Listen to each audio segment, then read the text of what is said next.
নমস্কার। এই মুহূর্তে আছি চুপি পাখিরালয়ে পূর্বস্থলী। হঠাৎ করেই প্রোগ্রামটা ঠিক হয়েছে, সবাই মিলে এসেছি। আজকে সপ্তমীদের একটু কাঁদায় ডাক্তার দেখানোও ছিল। প্রথমে ভেবেছিলাম বোলপুর যাব, তারপর যেহেতু ওখানে যে কাঁদায় ডাক্তার দেখানো ছিল প্ল্যান করে চেঞ্জ করলাম যে না চুপি আসি।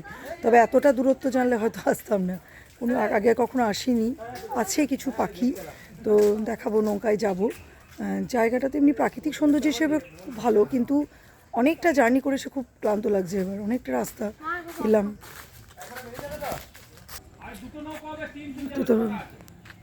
হ্যাঁ, দুটো লাগবে তো, কারণ বাবা আসছে।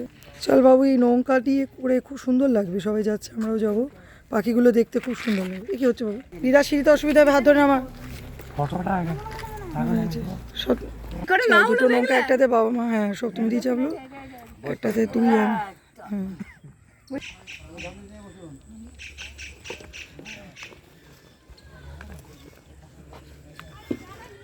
বিভিন্ন জন নৌকায় যাচ্ছে। উই দেখ দূরে পাখিগুলো মোটামুটি চলে এসছে। ওরা বললো যে বিভিন্ন পাখিগুলো চলে এসছে।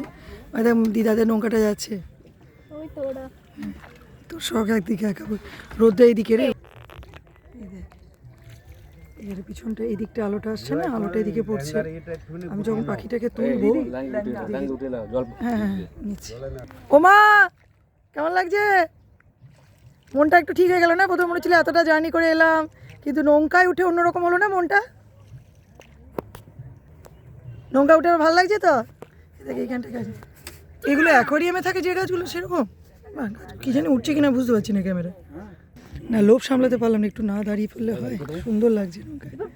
যদি এই নৌকাগুলো খুব তো সেই রকম জুতেরিয়ে নাও, কাঠের এমনি পাঠাতন। আর এই সব নদী, সেই পাগলাখালি যাওয়ার সময় এই রাস্তাটা নৌকা।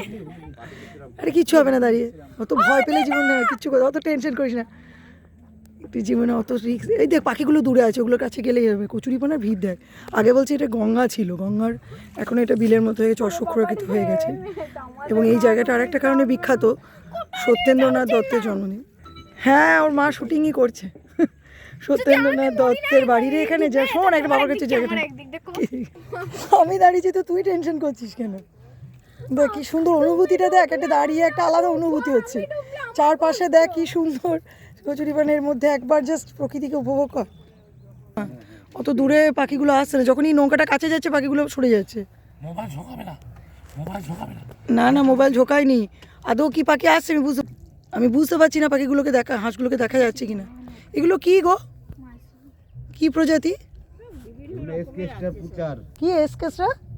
বাংলা বলছে রাঙামুড়ি হাঁস। রাঙামুড়ি হাঁস বাংলায় বলছে। আমাদের নৌকার যিনি চালক তিনি বললেন রাঙামুড়ি হাঁস বলছে।